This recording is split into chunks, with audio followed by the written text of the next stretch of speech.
Didik TV KPM. Nampaknya kita hari ini akan fokuskan kepada mata pelajaran bahasa Melayu. Betul, Tetapi Irfan. apakah fokus topik kita pada hari ini? Okey, Irfan, pada hari ini topik pembelajaran kita adalah unit 14 Bahasa Melayu tingkatan 2 iaitu segalanya bermula di sini, Irfan. Nak tanya cikgu, Ya. apa maksud segalanya bermula di sini? Sebab itu, Irfan, kenapa saya berpakaian seperti ini hari ini? Kita kena ingat, Irfan, sebenarnya segalanya bermula di sini adalah menjurus kepada asal-usul sesuatu kejadian itu, Irfan. Jadi kita dalam proses pembesaran kita atau proses kemajuan negara kita sendiri, kita perlu ingat di mana asal-usul kejadian sesuatu perkara itu, Irfan. Baik cikgu. Ya. Okey, kalau kita dah tahu maksudnya, apa kata itu, teruskan kelas kita dengan cikgu hari ini. Silakan. Baiklah, terima kasih, Irfan. Baik, murid-murid di rumah dan di dalam Google Meet, fokus kita pada hari ini iaitu segalanya bermula di sini, dan slot kita yang pack segmen yang pertama kita rujuk kepada rumahku, syurgaku. Baiklah, sebelum saya teruskan lagi, saya nak bertanya dulu kepada murid-murid yang ada di dalam Google Meet. Apakah yang mereka faham dengan perkataan rumah itu, Irfan? Baik. Ada tak mana-mana murid yang boleh bantu saya untuk menjawab soalan ini? Silakan. Izinkan saya mencuba, cikgu. Ya, silakan. Azim. Pada pendapat saya, rumah ialah tempat untuk berteduh dan meluangkan masa bersama keluarga. Okey, itu Terima kasih. jawapan yang Amir Amir. Azim berikan. Rumah ialah tempat untuk berteduh dan meluangkan Meluangkan masa masa. bersama keluarga. Seterusnya, mungkin ada pendapat daripada murid yang lain. Silakan. Apa lagi fungsi rumah? Izinkan saya mencuba, cikgu. Ya, Kaisara. Silakan, Kaisara.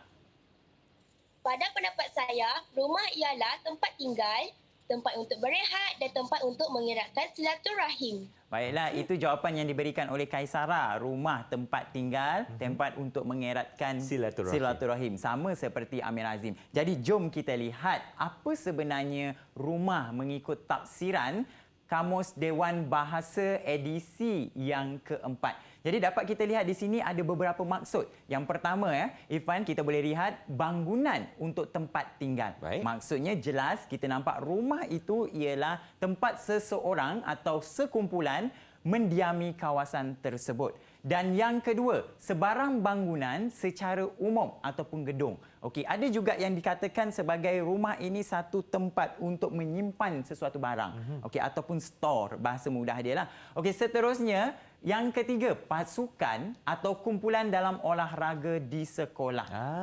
Ini okey. sedia maklum, murid-murid paling senang tahu. Dekat sekolah masing-masing ada rumah sukan, rumah merah, rumah biru, rumah hijau, rumah kuning. Jadi itu adalah maksud rumah bagi dalam bidang kesukanan. Dan yang keempat, rumah ini juga boleh ditafsirkan dalam bidang matematik, iaitu merujuk kepada rumah angka bahagian di dalam susunan angka. Kalau murid-murid di dalam Google Meet dan di rumah tahu bahawa rumah dalam matematik itu kita ada rumah sar, rumah puluh, rumah ratus. Betul ya, Irfan ya?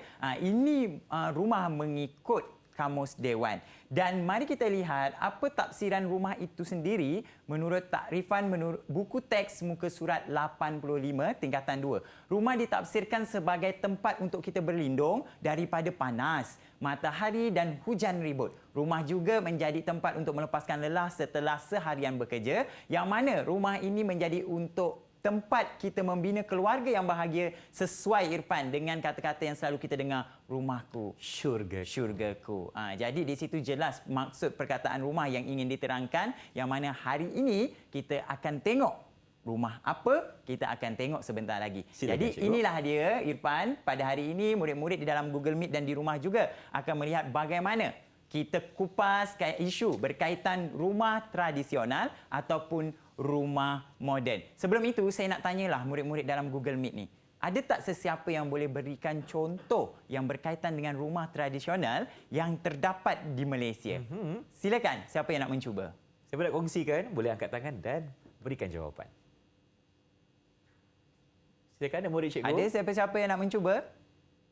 Apa yang dikatakan dengan rumah tradisional? Contoh rumah tradisional. Contoh rumahnya. Ada siapa nak cuba? Baiklah, mungkin saya memilihlah. Mungkin Okey, pilih siapa? Saya memilih Kaisara. Boleh bantu saya Kaisara, berikan beberapa contoh rumah tradisional yang awak tahu ada di Malaysia. Izinkan saya mencuba, cikgu. Silakan, Kaisara. Antara rumah yang terdapat di Malaysia ialah